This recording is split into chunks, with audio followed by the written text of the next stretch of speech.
Ladies and gentlemen, boys and girls, children of all ages, welcome to Casual Friday. My name is Shawn for W, and I thank you for taking time out of your busy schedule to join me today.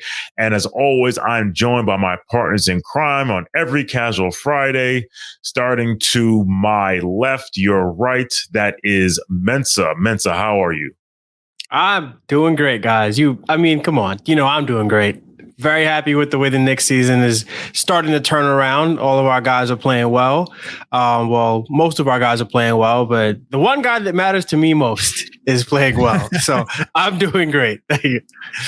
And I'm sure we'll get into who that person is, and that person will get all of the plaudits that they deserve.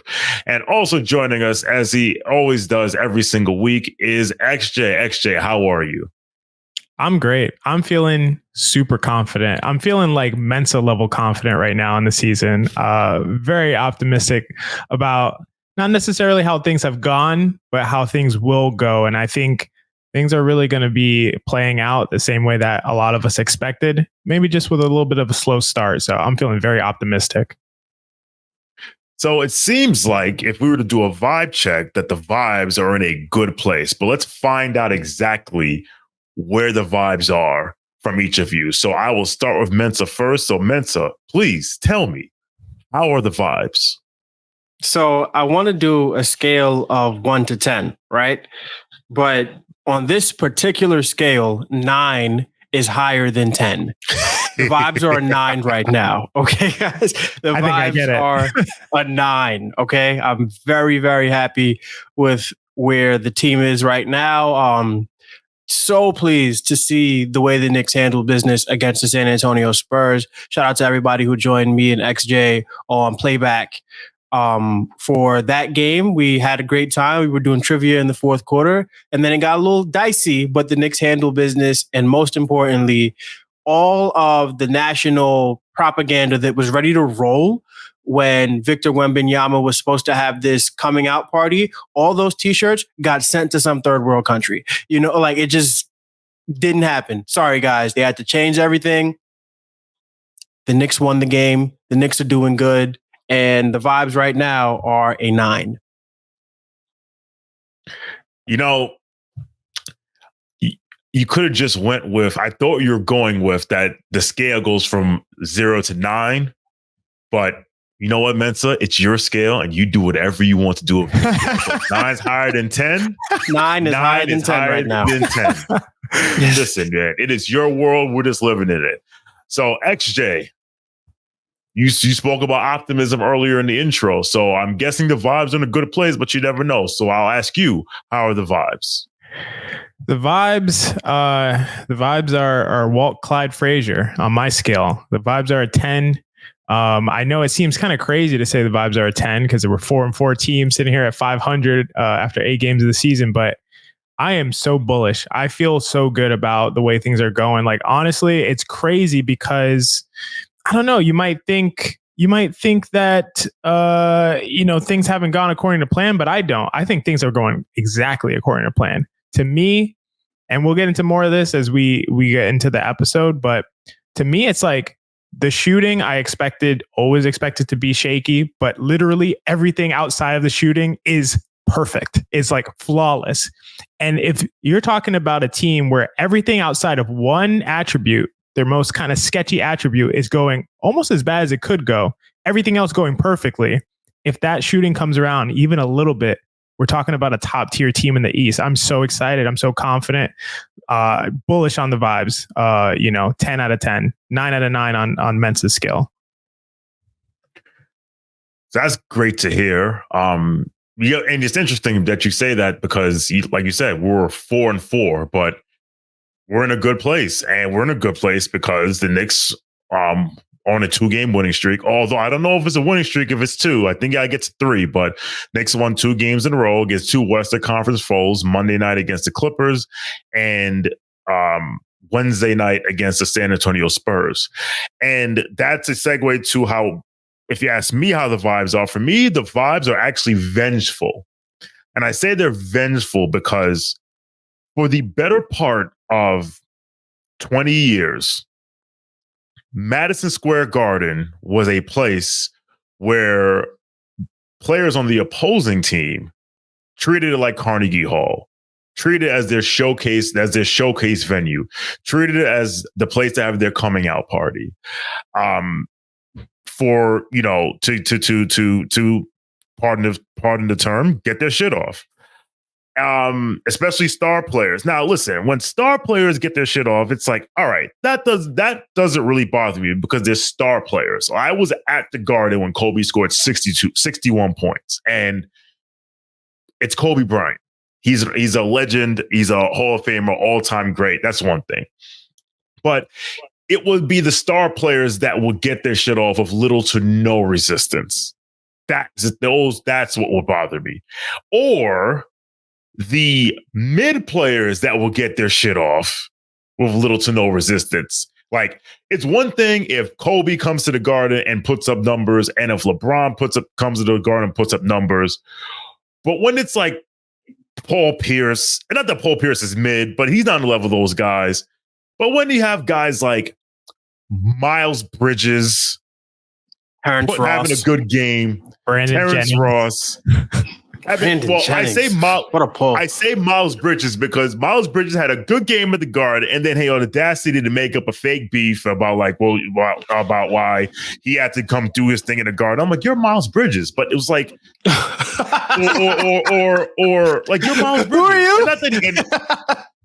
you? Or Jay Crowder taking threes up 12 with like 8 seconds left in the corner, uncontested, because you want to run the score up. I tweeted earlier today that ESPN and the NBA lean heavily into this Wemby and MSG thing. And I understand where they're coming from because, that's what happens. Like, oh, Star comes to the Garden, Star does his thing, and we laugh. But you ever notice how no one cares about their debut at the Golden One Center, or their debut at the TD Garden, or their debut at the American Airlines Arena, or their debut at the United Center, or their debut at whatever the hell Oklahoma City plays in? But everyone cares about your debut at the world's most famous arena. But I digress. But yeah, they lean into all that stuff. They leaned into it. And guess what? Mitchell Robinson said a word and turned into the LeBron meme and did not allow Victor Wembanyama to score a point. And I remember when Marcus Morris said, we're going to protect the Garden, and we started 4-18. It seems as if now we are protecting the Garden, and the days of star players, semi-star players, mid players, below mid players coming to the Garden and treating like Carnegie Hall as their personal showcase game are numbered. The vibes are vengeful because we've been watching this happen too long, and now it is time. Like, we kicked their ass. We kicked their ass from the jump. And then combine that with James Harden. Oh, his Clipper debut. Of course his Clipper debut is going to be at MSG. Of course. And nope. So for me, the vibes are vengeful because I'm petty, and I shouldn't be as petty, but you know what? That's who I am. All right. We love you for it, Shawn. Keep up the petty, man. We support that. We support that around here. Never change. Man, okay, there's a level of petty that I think is acceptable that everyone should have. I don't want to get too petty, but we're going to address that petty later on in the show. But let's move on to shout outs. So this week, we're just going to bring our own shout outs. The wise and sage, like GMAC said, I will leave you to your own devices to give your own shout outs. So we will start with XJ. XJ, who are you shouting out this week? So my shout out is not a who, it is a what. And I think it's really important. So I had to really go off the board on this one because I just needed to make space in this episode to shout this thing out. It is the Knicks defensive rebounding. And it's not just Mitch. I know we're going to talk about Mitch. Maybe that one of you wants to give your shout out to Mitch. It is Hart. It is DiVincenzo. It is Quickly. These guys have all improved their defensive rebounding like crazy. They're making sure that New York grabs every single board. A couple of data points I want to go into. If we look at the Knicks shot diet defensively, they're actually giving up the same exact shot diet on defense that they did last year. It's kind of funny. So rim attempts, this year they're giving up 33% of the opponent's shots at the rim. Last year it was 32.9%, so almost exactly the same. Threes, the Knicks are giving up 39.3% of opponents' attempts are threes. It was 38% last year. So it's not like they're forcing teams to take lower value shots. In my opinion, I think almost the entire difference in the defensive performance by the Knicks is explained by rebounding. Last year, they were 14th in defensive rebounding percentage, 73%. This year, number 1 in the NBA in defensive rebounding percentage, 81%. If we look at the raw on-offs, the Knicks are best at rebounding when guess who's on the court? You might be like, oh, Mitch Hartenstein. No, Josh Hart. Then DiVincenzo. Then Emmanuel Quickley. These guys are grabbing long rebounds and close rebounds that make a huge difference. If they weren't on the court, a replacement level guard, somebody else that you could throw in there would not be getting those rebounds. So some people were worried about a guy like Josh Hart not being able to hold up as Julius's backup 4 when it comes to rebounding. But not only has he held up, I mean, it's kind of the only thing he's done so far this year, but he's exceeding expectations. So to me, the shout out goes to the team defensive rebounding. And that's the key reason why I'm so excited and enthusiastic and optimistic and bullish and every other word you want to use for him. That's the key reason why I feel so good about the Knicks is rebounding on the defensive end. That makes your defense way better. And we know that because offensive rebounding makes your offense way better. It's just the opposite effect the other way. So I'm super excited about it. That's my shout out. The Knicks defensive rebounding. As a wise man once said, who used to head coach at Madison Square Garden before he turned into a rat in South Beach, he said, no rebounds, no rings. And rebounding is the final act of defense. And we have a head coach who preaches defense every day of the week and twice on Sunday. So big up to you for XJ for pointing out the rebounding. Mensa. Now, I feel like the running skit is that we know where your shout out is going to be, but I am not going to assume because we know what happens when you assume. So I yield the floor to you. Who is your shout out to for this week? I'm going to zag for me. I was like, obviously, I wanted to shout out my guy, RJ Barrett, because why not? But I found a way, guys. I found a way to shout out RJ Barrett and also get other takes off. So I'm going to shout out Scott Perry. That's who I'm shouting out. Shouting out Scott Perry because the New York Knicks right now, once you're not accounting for garbage time, and you're looking at net rating, 4 of the New York Knicks top 6 players in net rating, if I can count, and I can. 4 of the New York Knicks top 6 players in net rating were all drafted by the New York Knicks. RJ Barrett has a net rating scathing hot of 14.8. Mitchell Robinson has a net rating of 7.6. Quentin Grimes, net rating of 6.8. And then Emmanuel Quickley has a net rating for 1.2, which is out of character for Emmanuel Quickley. His net rating is normally weird. So that's going to go up a lot higher. I want to shout out Scott Perry because he was the general manager of the New York Knicks in 2018 when the Knicks took a chance on Mitchell Robinson with the 38th pick in the draft. When Steve Mills was considering trading out of the 3rd pick to get a guy like maybe Darius Garland or whoever else he would have drafted, and I'm not quite confident he would have taken Darius Garland. Scott Perry said, "No, I believe in RJ Barrett. We're taking RJ Barrett."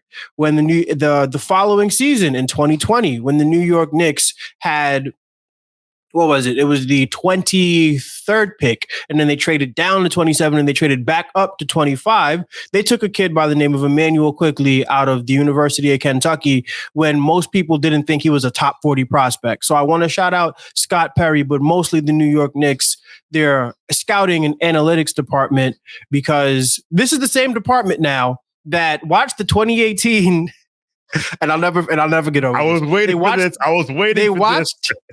They watched the 2018 Kentucky Wildcats and said, You know what? I want Shai Gilgeous-Alexander's teammate. I don't want Shai Gilgeous-Alexander. And then 2 years before that, right?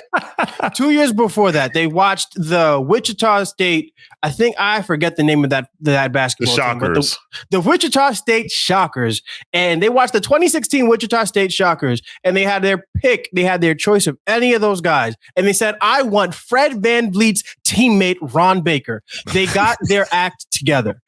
And I want to shout them out because we are living in an era where the Knicks are fun because of the players they drafted, not because of a draft pick that they traded. We're not worried. We have all of our draft picks. And when we do draft players, we haven't done that in 4 years, honestly. Not since Quentin Grimes have we really drafted a guy. I don't count Trevor Keels. I'm sorry, guys. Since we've been drafting and developing players, we have a team that we can be proud of. The Wemby show was stopped last night because of Mitchell Robinson, who is on his way to an all-defense campaign and is having a historical offensive rebounding season. New York Knicks drafted and developed this kid. He's been here for 6 years. Mitchell Robinson and RJ Barrett, rookies who signed an extension with the New York Knicks. Got to be proud of that. Really proud of these guys. What more is there to say about what RJ Barrett is doing? I mean, 14.8 net rating. Did you think that RJ Barrett would lead the New York Knicks in net rating at any point in any basketball season? I know I did, but I'm asking you, the people at home, if you believe that. The answer is probably no. This kid right now is shooting, if I'm looking at it right, and I am, 60.8 true shooting percentage on a 27.3 usage and a 55.7 effective field goal percentage. If you are a KFS Patreon and you are on one of our town halls, you know the running bet right now, and it's looking like the good guys are going to win that bet. So shout out to RJ Barrett, shout out to Emmanuel Quickley, shout out to Mitchell Robinson, but mostly shout out to the New York Knicks for drafting these players and sticking by them no matter what the narrative says about this guy might get traded, that guy might get traded. The New York Knicks have developed their assets to a place where if they do go out, it's not going to be for the Donovan Mitchell, we won everything in a half. The Knicks have players that have a lot of value, and I'm very proud of that because we drafted these guys, and we deserve a team that we can root for that's homegrown in New York. And I'm glad you ended with that, Mensa, because there was so much hand-wringing and pearl-clutching and yelling about, we're not developing the kids, we're not playing the kids. But when you look at like the majority of our team, these are guys that we drafted. And again, like listen, we drafted. There's one guy in the team that went in the top 5 that we drafted in the top 5. We have 2 guys we took 25th, 1 guy we took 36th. I tell everybody all the time, our third string center we found is an NBA player, and we found him with the 58th pick in the draft. He's an NBA player. So shout out to the development that has gone on in New York with the Knicks, which is something that, again, during those 20 years, we haven't had a long time. We did not see a lot of. It's almost like finding these guys is Knicks culture, you know? I don't know. Not Heat culture, but Knicks culture. The nastiest. Hand wringing. Can we take a second? Can we take a second? The fact that these clowns in Miami, their City Edition jersey has Heat culture on it, and the City Edition court has like the toughest, grittiest, the cringiest, the most embarrassing. Get out of here, man. I can't stand that franchise. I don't care. Whatever. GMAC is putting stuff in the chat that I cannot read out loud. Oh, that one. But hello. Definitely not that one. All right. Oh man, I lost my train of thought. Oh yeah. So like the fact that we're now developing, we're leaning on these kids is amazing. It's a testament to the organization. My shout out goes to the hive of one Ron Alexander Barrett Jr. And I'm shouting them out because they have been shouted down And while I don't consider myself in the hive, I've always been in RJ's corner, and I've always supported that kid. And I have been critical of him, but I always thought there was a good player in there. When the rest of NBA Twitter and casual NBA fans and NBA media told me that he had peaked, shout out to Kyle on Twitter, who told me he peaked at his legal drinking age. And I replied, in Canada, because when he was 19 years old, I was told he wasn't any good. Meanwhile, any wing who was drafted in 2019 who could walk or chew gum at the same time, I was told was better. Nasty. I was told that this guy is a bum and he'll never amount to anything. And then it became any mid-young player on someone's team, if you want to big up the mid-young player on your team who was mid, you would use RJ Barrett as the measuring stick. I quote tweeted a tweet today. There's this ass clown who's a Golden State Warriors fan who tried to tell me that Jordan Poole was better than RJ Barrett because if you put RJ Barrett in the Warriors, he wouldn't get any minutes in the playoffs. But if you put Jordan Poole in the Knicks, they would just flat out win more games.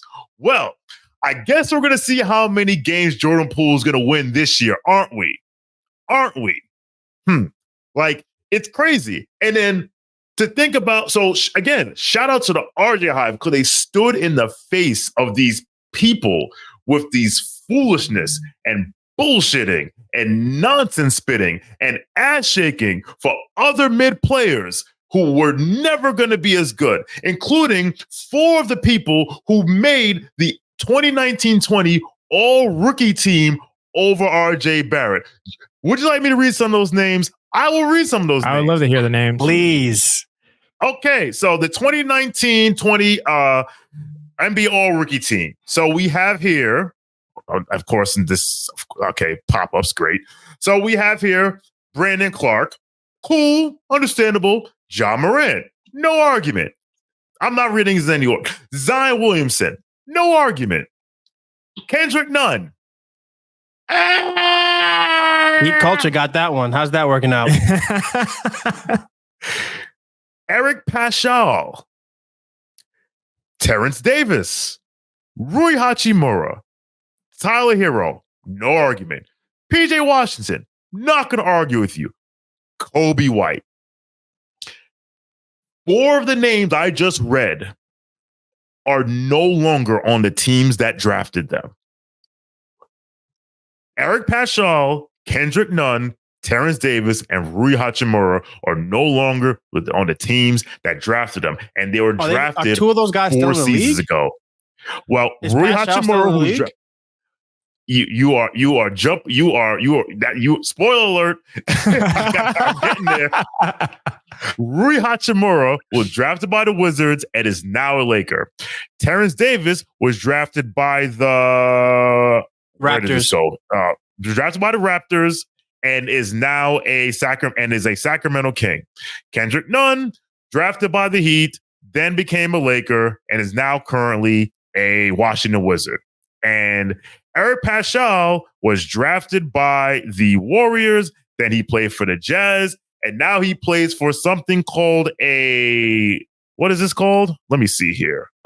He plays for something called a Leones de Ponce. He plays in the Puerto Rican Basketball League. He doesn't even play NBA basketball, and he was drafted in 2019. And these people were picked to be better. And listen, not that RJ had a great rookie season, but it was clear, like, all right, he's good enough that there are not 10 rookies better than him, but they managed to find these people. And I say that to say that is just an example of the disrespect and the garbage that has been thrown to the RJ Hive. And the RJ Hive has stood 10 toes down because, yes, some of them, they think that I'm not talking people say he's going to be a Hall of Famer or he's going to make multiple NBA teams, but the people that said, hey, there's a good basketball player in there and you just got to give him time because not all progression is linear. So to the RJ Hive, particularly to the man in the middle of your screen, Mensa, I salute each and every last one of you. You take your victory lap. You enjoy it. You spin the block. You do what you have to do, because in life, to the victor go the spoils. You know, now, that could bring, go ahead. That right there could bring tears to my eyes, man. Because, right, you know, like the Grim Reaper meme where it's like a bunch of doors and the Grim Reaper keeps going in, like all those names and RJ Barrett is the Grim Reaper. He's coming. He's getting better than this guy. He's better than this guy. He's better than this guy. At one point, all you had to do was be 6'4" and be able to dribble a basketball from left to right. And everybody thought you were better than RJ Barrett. 6'4" and up, it didn't matter. I mean, you had like names like Nickeil Alexander-Walker, good basketball player, is a bench player. Tyler Hero, good basketball player, can't defend me, or a stroller. It's crazy how much we had to deal with. And again, he was like the barometer, like, oh, I think this guy's going to be good. He'll be better than RJ Barrett. It was like RJ Barrett probably had the worst allergies ever for like 18 months because everybody on NBA Twitter would mention his name and he probably had to sneeze. It's crazy. It's crazy how often we had to deal with this guy's going to be better than RJ. Oh, well, RJ's not better than this guy, and he'll never be that guy. And now he is the guy. So everybody who thought that RJ Barrett would be nobody, you're not right. You never will be right. And we will continue to be annoying about it every single time we get a chance, because I believe that you live in the moment. And the moment right now says that RJ Barrett has been the New York Knicks' best basketball player. And if you disagree, go disagree with net rating, not me. Argue with your grandmother. I think I'm not going to disagree with you. I'm definitely not in a position to be fighting anybody about this right now. No, I just want to say, like, I just think it's interesting because to me, what stands out the most is the difficulty of projecting like how young talent is going to pan out. Like, it's so hard. It's so hard. There are guys who, like, how old is RJ now? 23? 23 years old. 23 years old. And, you know, but he's been in the league for 4 years. Like, it's really incredible to think that his trajectory, if he continues along this path, like if he continues to be this good, he may have a novel trajectory in the NBA in terms of like his low impact to potentially negative impact for like the first 3 to 4 seasons of his career to turning into either a sub all-star or all-star level player. Like, I don't know that there's many guys who have had his same trajectory. And that's incredible because people like me, we look at these things. We look at, is there a benchmark for this? Is there another comp guy to somebody's career trajectory like this? And if there's not, it's like, is this guy really going to be the first one? Like, I don't know. What's the probability of that? We'd say low, but guess what? We could be seeing it, which is incredible. That's completely incredible. And I do want to give you props, Mensa, and everybody else who's stood on that RJ Barrett hive, because to see the kind of lows that he would hit at a lot of points and to still have that level of confidence and unshakable faith, to me, you know, I'll say I've been neutral on RJ the entire time. And I even give myself credit for that. Like, I've never been like, you know, RJ sucks. Look at him. He's a bust. He's trash. This guy's better. That guy's better. I've just been like, you know, we'll have to see. We'll have to see. We'll have to see. He's not good right now. He's not good right now. That's an objective like fact.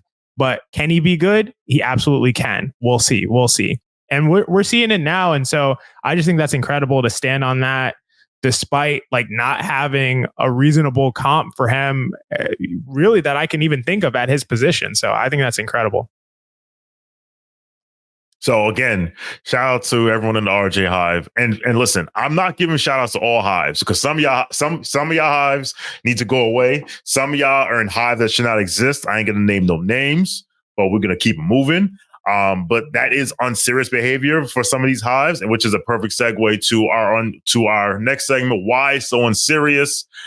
Mensa, we'll start with you. Who would you like to call out as being unserious in the last 7 days? Honestly, there hasn't been much for me to complain about. So I'm going to complain about the New York Knicks for giving scrubs jerseys that they should not have. Dylan Windler should not be wearing number 20. I'm sorry. Daquan Jeffrey should not be wearing number 8. I know we love him, but Miles McBride should not be wearing number 2. I understand that these jerseys aren't retired, so they're kind of free for everybody. But nobody's wearing number 7, and number 7 isn't retired, and nobody should be wearing number 7. Like it's just, and it didn't bother me until we were on the playback and the Knicks wore these 90s inspired jerseys. Like they're not the exact throwback, like not even close. But when I saw that number 20 on Dylan Windler, I was like, no, this is wrong. Like it felt sinful almost to see a nobody wearing, and I don't mean to be disrespectful, but I mean, you're nobody until you're somebody. To see a nobody wearing an end of the bench player.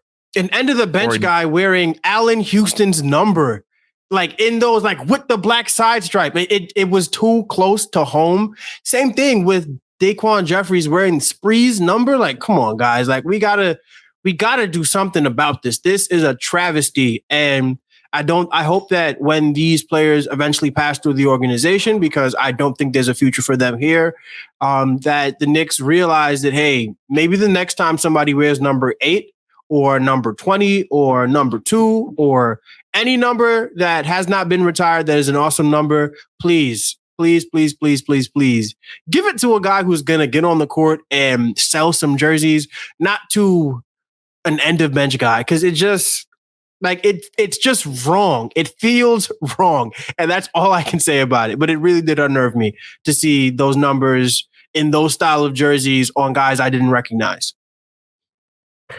So thinking about it in a slightly different way, what if the Knicks are letting these guys get these numbers because they're like, well, the Garden will never see these guys wear these numbers anyway.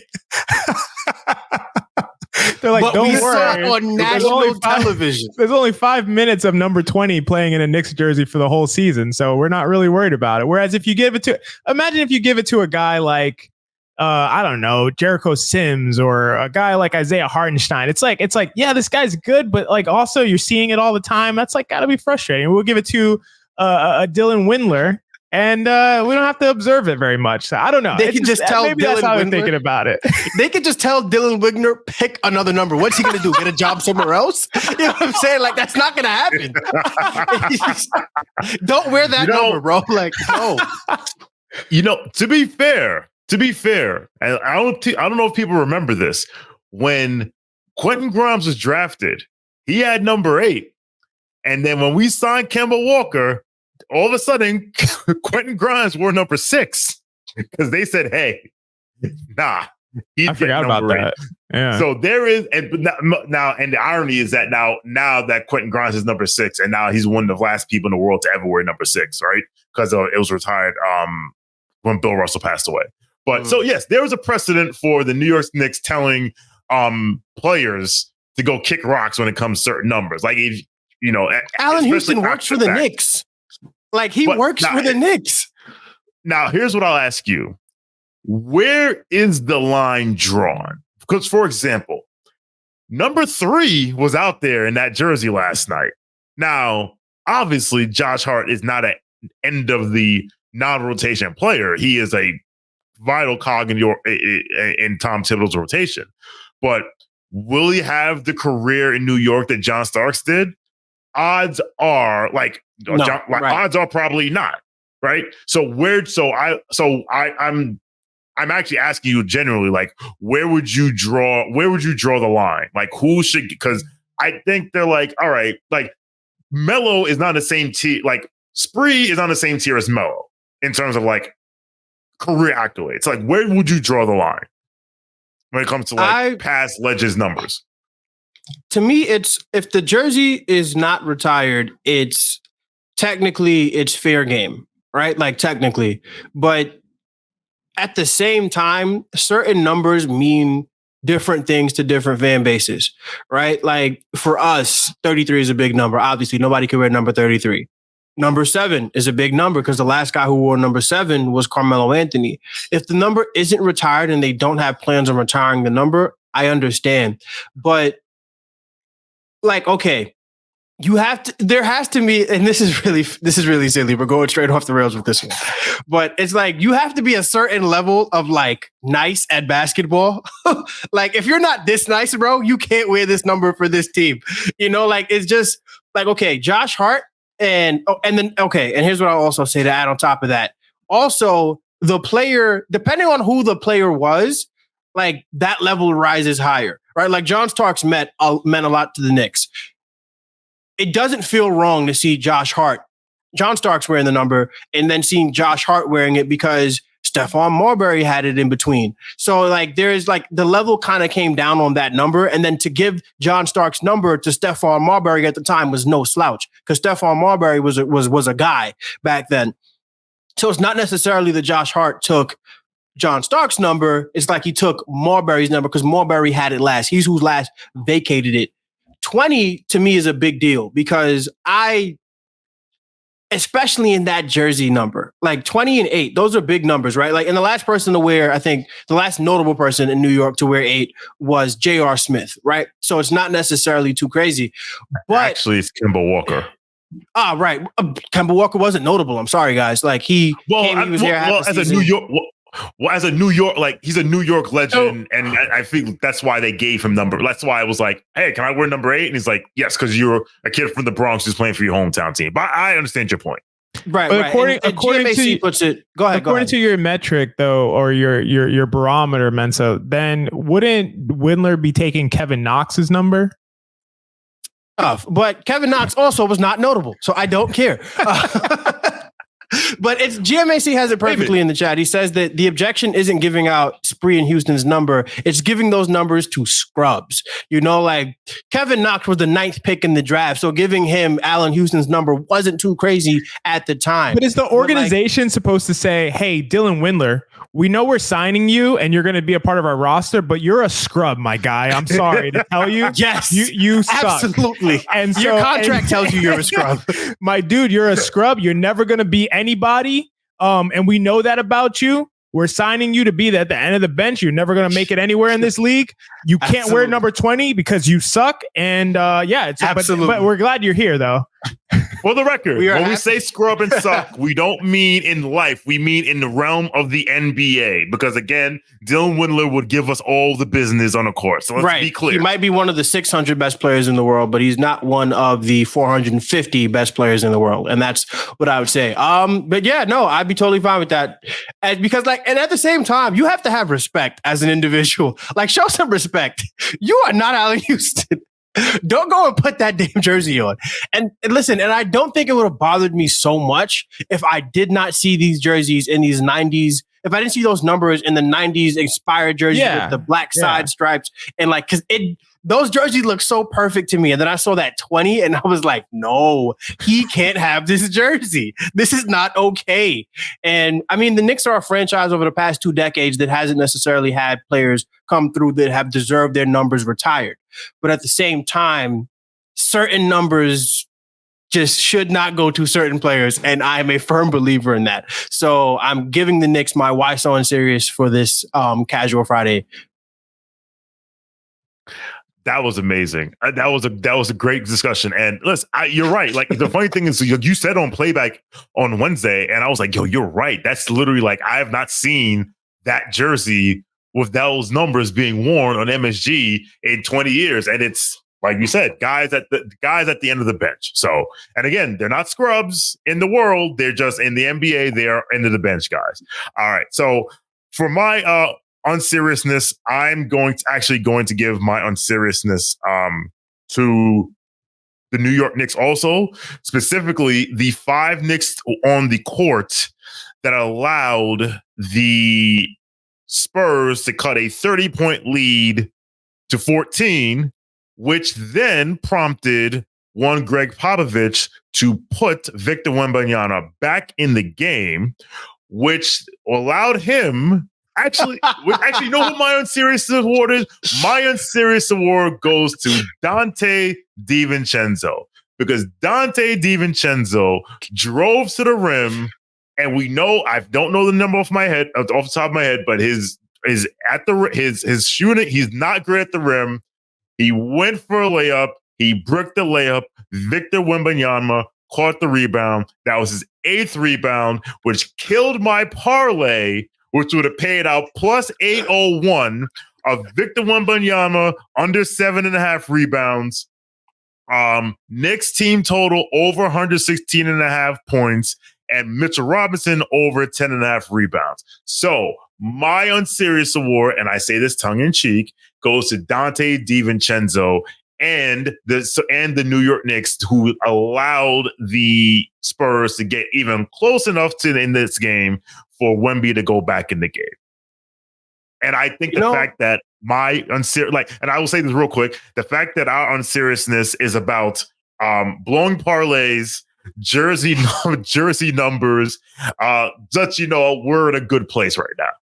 Yeah, the vibes are great. But the funny thing about DiVincenzo, and I don't know who pointed this out, it's like he's an elite cutter, but like a bad finisher. It's a weird combination because he'll get to the basket and it'll be perfect, and then he'll blow the layup. That's frustrating. And I mean, the parlay stuff is the parlay stuff. Like that's just if you know, it's part of it, But that is actually a hilarious angle, and I'm happy you brought it up because it gave me an opportunity to call out Dante DiVincenzo for not like what are you doing, bro? Like he plays like he forgets he's 6'4". I think Andrew said that, and I guess 6'4" is tall in real life, but not in the NBA. As someone who is 6'3" with shoes on, 6'4" is tall in life, but to your point, in NBA, you're just not just a guy, but you're not that tall.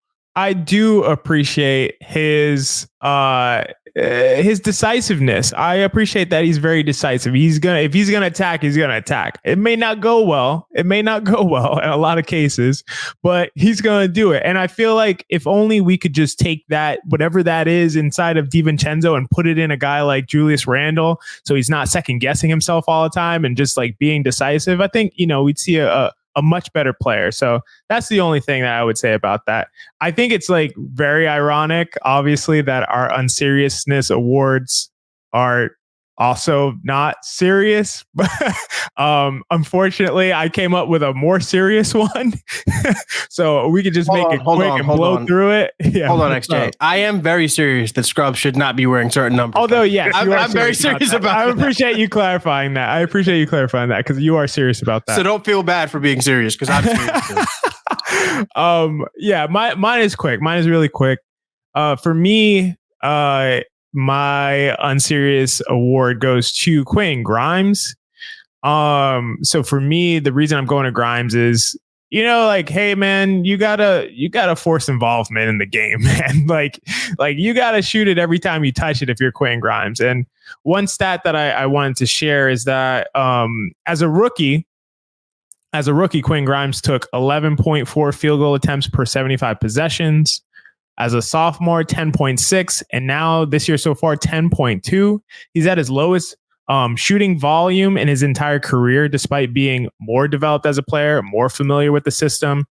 And I just still see that reluctance to shoot. Like that's just really frustrating to me.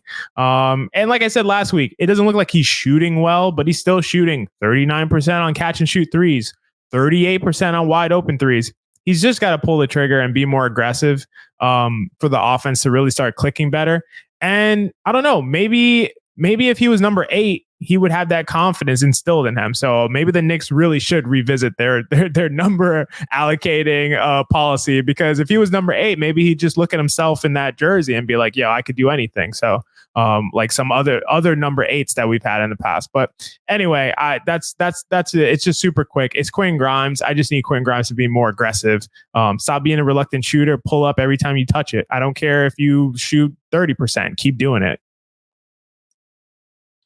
Something, XJ, that's interesting, because we talked at the beginning in our episode before the season started, and we were talking about how the game is like he goes too fast, and it's like, excuse me, he'll get the ball and the ball just like sometimes the shot goes up too quick, or sometimes he's like, as soon as he gets the ball, he goes into the lane because he's trying to like beat the rotation, but he's going so fast, like he actually like the rotation hasn't happened yet.